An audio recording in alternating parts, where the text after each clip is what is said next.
Salam sejahtera dalam kasih Tuhan Yesus Kristus. Kita akan membaca dan merenungkan firman Tuhan. Tapi sebelumnya mari bersama kita berdoa. Terpujilah namamu Tuhan Allah Bapa kami dalam surga, untuk setiap kebaikan yang kami terima sampai saat ini. Dan olehnya kami mau setiap hari kami diperlengkapi, kami diingatkan, kami terus dituntun oleh kebenaran firman, supaya langkah-langkah hidup kami tetap ada dalam langkah-langkah kemuliaan bersama denganmu di surga. Biarlah kebenaran firman dinyatakan, Roh bekerja dalam kehidupan kami, Roh-Mu yang kudus, sehingga kami mengerti setiap kehendak firman dan melakukannya. Berbicara Tuhan, kami siap untuk melakukannya. Di dalam nama Yesus Kristus kami berdoa, amin. Saudara-saudara yang diberkati Tuhan, pembacaan kita saat ini adalah dari 1 Korintus pasalnya yang ketiga, ayat yang ke-10 sampai ayat yang ke-23. 1 Korintus 3, ayat yang ke-10 sampai ayat yang ke-23, di bawah tema Lembaga Alkitab Indonesia, Dasar dan Bangunan. Firman Tuhan berkata, sesuai dengan kasih karunia Allah yang dianugerahkan kepadaku, aku sebagai seorang ahli bangunan yang cakap telah meletakkan dasar dan orang lain membangun terus di atasnya. Tetapi tiap-tiap orang harus memperhatikan bagaimana ia harus membangun di atasnya. Karena tidak ada seorang pun yang dapat meletakkan dasar lain daripada dasar yang telah diletakkan, yaitu Yesus Kristus. Entahkah orang membangun di atas dasar ini dengan emas, perak, batu permata, kayu, rumput kering, atau jerami. Sekali kelak pekerjaan masing-masing orang akan nampak, karena hari Tuhan akan menyatakannya. Sebab ia akan nampak dengan api, dan bagaimana pekerjaan masing-masing orang akan diuji oleh api itu. Jika pekerjaan yang dibangun seorang tahan uji, ia akan mendapat upah. Jika pekerjaannya terbakar, ia akan menderita kerugian, tetapi ia sendiri akan diselamatkan, tetapi seperti dari dalam api. Tidak tahukah kamu bahwa kamu adalah bait Allah, dan bahwa Roh Allah diam di dalam kamu? Jika ada orang yang membinasakan bait Allah, maka Allah akan membinasakan dia. Sebab bait Allah adalah kudus, dan bait Allah itu ialah kamu. Janganlah ada orang yang menipu dirinya sendiri. Jika ada di antara kamu yang menyangka dirinya berhikmat menurut dunia ini, biarlah ia menjadi bodoh supaya ia berhikmat. Karena hikmat dunia ini adalah kebodohan bagi Allah. Sebab ada tertulis, ia yang menangkap orang berhikmat dalam kecerdikannya. Dan di tempat lain Tuhan mengetahui rancangan-rancangan orang berhikmat. Sesungguhnya semuanya sia-sia belaka. Karena itu janganlah ada orang yang memegahkan dirinya atas manusia, sebab segala sesuatu adalah milikmu. Baik Paulus, Apolos maupun Kefas, baik dunia, hidup maupun mati, baik waktu sekarang maupun waktu yang akan datang, semuanya kamu punya. Tetapi kamu adalah milik Kristus, dan Kristus adalah milik Allah. Demikianlah pembacaan firman Tuhan bagi kita semua. Kita mungkin sering mendengar atau bahkan menggunakan kata ini atau istilah ini, yaitu kekayaan intelektual. Apa itu kekayaan intelektual? Kekayaan intelektual atau lebih lengkapnya adalah hak atau hak paten atau hak cipta. Kekayaan intelektual adalah jenis kekayaan yang memuat kreasi tak berwujud dari intelektualitas, dari hasil atau karya seseorang atau beberapa orang untuk dilindungi secara hukum, sehingga sebagaimana ungkapan awal tadi, dia memiliki hak paten atau hak cipta. Ini dilakukan untuk mencegah adanya upaya orang atau kelompok lain untuk meniru atau memalsukan karya atau usaha yang dilakukan oleh seseorang atau beberapa orang. Hak cipta atau paten ini kemudian didaftarkan secara resmi pada negara lewat lembaga pemerintahan, agar supaya memiliki ketetapan, memiliki kekuatan secara hukum jikalau ada orang lain atau kelompok lain yang kemudian mencuri atau menciplak hasil karya kita. Hal ini tentu saja dilakukan karena pada kenyataannya banyak orang yang sering memalsukan karya kita, dan masih banyak orang yang senang untuk membeli sesuatu bukan yang asli. Apalagi memang dalam kehidupan sekarang banyak orang suka bergaya tapi dompet tak berdaya, sehingga memilih tentu saja yang KW daripada yang ori. Sebab karya yang ori dengan kualitas serta perlindungan terhadap hak cipta pasti jauh lebih mahal daripada yang KW dengan harga yang jauh lebih mirip. Tidak bisa dipungkiri memang bahwa sekarang banyak orang senang dengan sesuatu yang sifatnya tidak natur, tidak asli lagi. Malahan lebih senang dengan yang palsu. Contoh, bulu mata sekarang banyak yang palsu. Kening juga banyak yang sudah tidak lagi asli pemberian Tuhan, tapi sudah dipermak di salon sebagai hasil kreativitas salon. Belum lagi kuku-kuku palsu, hasil mani-pedi dengan penambahan-penambahan ornamen sesuai dengan request tema dari pemilik kuku. Bisa berornamen Hello Kitty, bisa juga bertema Paskah ataupun bertema Natal. Ada yang model-model seperti itu. Sehingga seringkali bapak-bapak membahasakan yang palsu-palsu lebih banyak pada ibu-ibu karena terlihat. Eits, jangan dulu kita mengatakan seperti itu.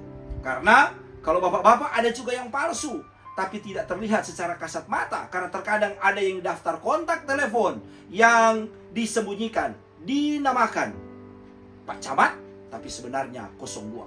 Ada juga yang kemudian dipalsukan, yang tidak transparan, yang disembunyikan. Seperti dompet yang memiliki kantong seperti Doraemon, yang sangat sulit ditemukan oleh ibu-ibu. Tapi hanya bapak-bapak yang dapat menemukan isi dari setiap dompet yang telah ia modifikasi sedemikian rupa. Saudara-saudaraku yang dikasihi dan mengasihi Tuhan, pembacaan kita saat ini berbicara tentang kritikan Rasul Paulus terhadap orang-orang yang datang dan mencoba membelokkan tentang Injil yang sejatinya berbicara tentang Kristus.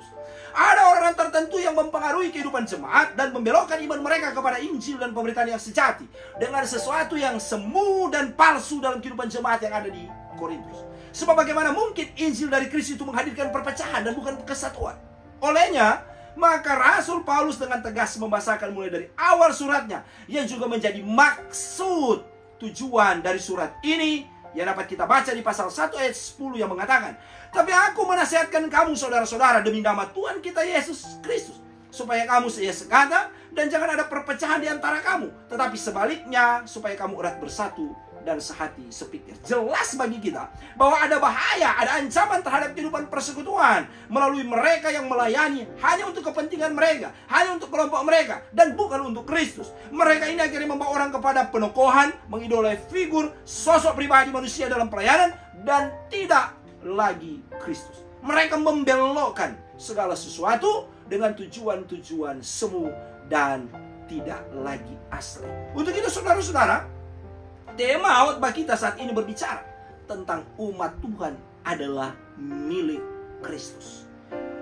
Rasul Paulus dalam suratnya di Korintus ini terlebih dahulu dalam bacaan kita mengawali dengan ungkapan pernyataan bahwa ia sebagai seorang rasul Tuhan telah dianugerahkan, Yunaninya didomi, telah diberikan atau telah dipercayakan oleh Tuhan kasih karunia. Dalam terjemahan ungkapan Yunani kasih karunia adalah charis, yang berarti anugerah, pemberian, kemurahan hati dari Allah sebagai ahli bangunan. Artinya Paulus dianugerahkan, diberikan, dipercayakan suatu anugerah, suatu pemberian dari Allah menjadi sebagai seorang ahli bangunan. Yunaninya arkitekton. Kita mengingat ungkapan ini dengan kata dalam serapan kata bahasa Indonesia, yaitu arsitek, seorang ahli yang merancang bangunan tapi juga terlibat dalam pembangunan. Yang cakap, ungkapan Paulus, yang cakap dari kata Yunani sopos, yang berarti berhikmat, yang pandai. Dan ia telah meletakkan, Yunaninya titeme, dasar, Yunaninya temelion atau fondasi, dan orang lain membangun terus di atasnya. Ungkapan Yunaninya epoikodomeo, membangun di atas sesuatu yang sudah dibangun atau sudah ada. Karena hal itu maka kemudian Rasul Paulus melanjutkan agar orang-orang itu yang membangun di atas landasan, di atas dasar, di atas fondasi yang telah dilakukan oleh Paulus harus memperhatikan. Ungkapan Yunaninya blepo, mereka harus sadar bagaimana, atau Yunaninya pos, atau dengan cara bagaimana ia membangun di atas. Artinya dia membangun di atas sesuatu yang sudah ada, landasan atau fondasinya. Hal ini tentu dapat dimengerti jika kita membangun di atas suatu bangunan. Tentu saja kita tinggal melanjutkan dan bukan merusakkan dasar fondasi yang sudah ada itu. Jelas itu terlihat dari ungkapan di ayat selanjutnya yang dikatakan oleh Rasul Paulus di ayat 11. Bahwa tidak ada seorang pun yang dapat meletakkan dasar lain daripada dasar yang telah diletakkan. Yunaninya keimai, ditetapkan atau dibaringkan, yaitu di dalam Yesus Kristus. Di sini ungkapan Rasul Paulus menarik dengan mengatakan bahwa harus diletakkan atau juga diartikan dibaringkan dalam Yesus Kristus. Suatu ungkapan penegasan bahwa pemberitaan dan pengajaran harus selalu tentang Yesus Kristus yang mati dan kemudian dibaringkan dalam kubur dan kemudian hidup. Kubur tidak dapat membuat Yesus tetap terbaring, melainkan ia telah ditetapkan untuk menang dan menyelamatkan. Sehingga saudara-saudara di ayat selanjutnya, ayat 11 sampai 13, Rasul Paulus kemudian membahasakan entah mau dibangun dengan dasar emas, perak, batu permata, kayu, rumput kering atau jerami, sekali kelak pekerjaan masing-masing orang akan nampak. Yunaninya phaneros, akan nyata, akan kelihatan. Sebab hari Tuhan akan menyatakannya. Yunaninya ergon, yaitu suatu karya, suatu perbuatan yang dituntut dan dipertanggungjawabkan dari masing-masing orang. Karena itu akan diuji. Yunaninya dokimazo, akan dibuktikan dengan suatu pengujian. Apabila pekerjaan yang dibangun seseorang tahan uji, Yunaninya meno, tetap tahan atau bertahan, maka ia akan mendapat, Yunaninya lambano, akan menerima upah, Yunaninya mitos atau balasan. Akan tetapi jika pekerjaannya terbakar, Yunaninya kata kayo, terbakar habis, ia akan menderita kerugian, Yunaninya zemio, kehilangan, ia akan dihukum, tetapi ia sendiri akan diselamatkan, Yunaninya zozo, disembuhkan atau diselamatkan, tetapi seperti dari dalam api, Yunaninya hostia puros, seperti melalui api. Kemudian di ayat 16 sampai 17, Rasul Paulus mengingatkan dengan ungkapan tidak tahukah kamu, Yunaninya oida, tidakkah kamu kenal, tidakkah kamu perhatikan bahwa kamu adalah bait, Yunaninya naos, replika atau miniatur Allah sebagai baitnya, dan bahwa roh, Yunani pneuma Allah, diam, Yunaninya oikeo, tinggal atau berdiam di dalam kamu. Jika ada orang yang membinasakan, Yunaninya pteiro, merusakkan bait Allah, maka Allah akan membinasakan dia. Sebab bait Allah adalah kudus, Yunaninya agios, dan bait Allah itu adalah kamu. Untuk itu, sebagai bait Allah, Rasul Paulus mengatakan di ayat 18, janganlah ada orang yang menipu. Yunaninya eksapatoo, dirinya sendiri. Tidak ada orang yang menipu dirinya sendiri, Yunaninya heauton. Jika ada di antara kamu yang menyangka, Yunaninya dokeo, atau menganggap dirinya berhikmat, dirinya berakal, dirinya sangat pandai, ungkapan Yunani sopos, menurut dunia ini, biarlah ia menjadi, Yunaninya ginomai, menjadi bodoh, Yunaninya moros. Atau dapat dibahasakan orang yang bodoh adalah orang yang kemudian memiliki tipikal untuk memberontak. Orang yang kemudian biasanya bertentangan dengan hal-hal yang benar. Sehingga dengan apa yang dilakukan itu, maka Tuhan menjadikan dia sebagai orang yang kemudian dikasihi dan berhikmat. Sebab hikmat dunia ini menurut Paulus, Yunaninya Sophia Hokosmos, adalah kebodohan. Kebodohan bagi Allah, Yunaninya paradi, atau kebodohan di depan Allah. Sebab ada tertulis bahwa Allah yang menangkap, Yunaninya drasomai, orang berhikmat dalam kecerdikannya, Yunaninya panorgia, kelicikan, di ayat ke-19. Tentu saja Tuhan sanggup melakukannya dikarenakan sebagaimana yang dibahasakan di ayat 20, bahwa Tuhan mengetahui rancangan-rancangan, Yunaninya dialogismos, pemikiran-pemikiran atau pikiran-pikiran orang berhikmat sesungguhnya semuanya sia-sia belaka, Yunaninya matayos. Karena itu menurut Rasul Paulus ayat ke-21, janganlah ada orang, Yunaninya matai, Yunaninya janganlah ada orang, Yunaninya janganlah satupun yang memegahkan dirinya, Yunaninya kaukaomai, menyombongkan diri, merasa bangga atas manusia lain, sebab segala sesuatu adalah milikmu, Yunaninya pantasu. Di sini kita melihat bahwa apa yang harus disombongkan jika itu adalah kepunyaan kita sendiri. Sebab baik dirinya Paulus, Apolos maupun Kefas, baik dunia hidup maupun mati, baik waktu sekarang maupun waktu yang akan datang, semuanya kamu punya. Tetapi kamu harus mengetahui, menurut Rasul Paulus, kamu adalah milik Kristus, dan Kristus adalah milik Allah. Ayat 22 sampai ayat yang ke-23. Saudaraku yang diberkati dan dikasihi Tuhan, melalui firman Tuhan saat ini, maka kita sebagai orang benar diingatkan untuk pertama, sebagai ahli bangunan yang cakap dan juga sebagai orang yang membangun, kita harus mengingat lagu anak sekolah minggu yang berjudul telah lama ku cari-cari. Mari kita nyanyikan bersama ungkapan pujian ini. Telah lama ku cari-cari langkah hidup yang paling pasti, hidup penuh kebenangan setia. Hari suatu saat Yesus panggilku untuk jadi pekerja melayani, menjadi saksi bagi Dia.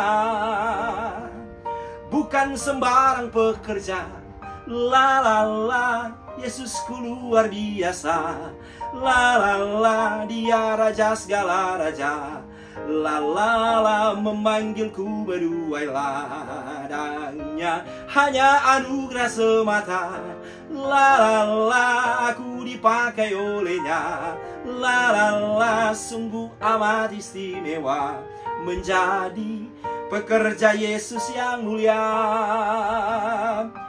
Ingat saudara, kita dipanggil, kita dipilih, kita dipercaya dan diutus oleh Tuhan untuk melayani dengan segenap hati. Sebagai orang pilihan Allah, kita bukanlah sembarang pekerja. Kita bukanlah orang Kristen yang gampangan, gampang menyerah dan gampang putus asa. Kita bukanlah orang Kristen yang sembarangan bekerja. Yang penting kita so backing, so kerja, walau tidak sepenuh hati, tidak maksimal. Yang penting so jadi, so backing. Yang penting so selesai, so kelar. Asik toh mereka tidak tahu kalau kurang yang ini atau kurang yang itu. Hati-hati jika kita sudah mulai terbiasa dengan hal-hal seperti ini. Bahaya korupsi itu hidup dalam diri kita. Walaupun mungkin skala mencuri kita menurut kita masih kecil, tidak banyak, dan juga toh tidak mengambil uang rakyat. Tapi ingat, dosa tetaplah sama. Saudara-saudara, saudaraku yang diberkati Tuhan, jangan juga menjadi orang Kristen yang sembarangan. Datang ibadah terlambat tidak mengapa. Bukankah lebih baik terlambat daripada tidak beribadah? Jangan jadi pekerja pelayan Tuhan yang tidak optimal, tapi setengah-setengah, tidak total. Sehingga kalau pelayanan di kelompok kecil, pelayanan di kolom, apalagi pelayanan anak, tidak perlu mempersiapkan diri. Jangan jadi pekerja Tuhan karena lagu-lagu yang akan kita iringi dalam ibadah sudah tahu semua, kemudian membuat kita tidak persiapan lewat latihan. Mari saudaraku tetap menjadi ahli bangunan yang cakap, tidak sembarangan. Karena kita telah dianugerahkan, dipercayakan Tuhan untuk melayaninya dengan tulus hati. Hal yang kedua, pengajaran kita adalah tentang Kristus dan bukan berfokus terhadap diri kita dengan segala kehebatan di dalamnya. Kristus yang harus diberitakan, Kristus yang harus dimuliakan, dan bukan diri kita sebagai manusia, sebagai pemberita, sebagai alat kemuliaan Tuhan. Sebab semua yang kita kerjakan ada upahnya. Dan itu melalui suatu proses pengujian, tempaan. Jika kita teguh dalam pemberitaan tentang Kristus yang mati dan bangkit itu, maka upah kekal menjadi milik kita. Sebaliknya, jika dalam proses pengujian kita tergerus, terseret untuk menyimpangkan kebenaran, membuat kita akan menderita kerugian, karena kita harus mempertanggungjawabkannya. Kita akan kehilangan, kita akan pasti dihukum. Hal yang ketiga, ingatlah selalu bahwa kita adalah bait Allah, miniatur, replikanya kediaman Allah. Oleh karenanya maka roh Allah itu akan tinggal berdiam di dalam diri kita. Sebagai tempat kediamannya, maka tentu saja hidup kita harus kudus dan benar, luar dan dalam. Tidak hanya bagian luar baik, tapi dalamnya penuh dengan kebusukan dan tipu daya. Sebab terkadang memang banyak orang sekarang antara bagian luar dan bagian dalam itu sungguh jauh berbeda. Hal ini juga sering terjadi karena terkadang hidup kita yang benar mudah terpengaruh dengan orang-orang yang tidak benar. Ingatlah saudara, bahwa jika ada orang yang hendak membinasakan bait Allah, maka mereka akan menerima penghukuman dari Tuhan. Tetaplah kudus dan benar dalam dunia yang seringkali cemar. Hal yang keempat, kesombonganmu pasti akan menghancurkan. Ingatlah ungkapan Amsal 16 ayat 18. Kecongkakan mendahului kehancuran dan tinggi hati mendahului kejatuhan. Tetaplah rendah hati dan tidak pernah merasa diri paling hebat dan jago. Sebab sehebat apapun diri kita, Rasul Paulus mengatakan hikmat dunia ini adalah kebodohan bagi Allah. Mari kita gunakan segala talenta, potensi yang kita miliki untuk memberitakan tentang kebaikan Tuhan Yesus Kristus yang mati dan bangkit bagi kita, bagi banyak orang. Jangan pernah mempergunakan kepandaian, kecakapan kita untuk membodohi, mengambil keuntungan atas orang lain. Apalagi, ingat, so dekat-dekat tahun 2024, tahu je toh, banyak orang, walaupun nak semua yang bacalon dapat lihat rupa malaikat. Kalau kuat malaikat Gabriel yang memberitakan kabar sukacita bagi Maria. Ingatlah, janganlah ada seorang pun yang bermegah karena dirinya, tetapi karena Tuhan. Hal yang kelima, hal yang terakhir, perbedaan dibutuhkan untuk membuat dunia tetap berjalan dan bukan alasan untuk saling menghentikan. Tetaplah bersatu dalam perbedaan, jangan buat perbedaan sebagai alat untuk perpecahan. Ingatlah, kita adalah milik Kristus, sama seperti Kristus adalah milik Allah. Tuhan Yesus memberkati. Amin. Kita berdoa. Terima kasih untuk firman-Mu, terima kasih untuk kebenaran-Mu, dan biarlah Roh-Mu terus bekerja dalam hidup kami, sehingga kami peka mendengar dan terus melakukan dengan setia setiap kebenaran firman. Terpujilah nama-Mu Tuhan, karena Engkau menyediakan suatu kesempatan terbaik bagi kami untuk mendengar firman yang berasal dari Tuhan sendiri saat ini. Di dalam nama Yesus Kristus kami berdoa. Amin.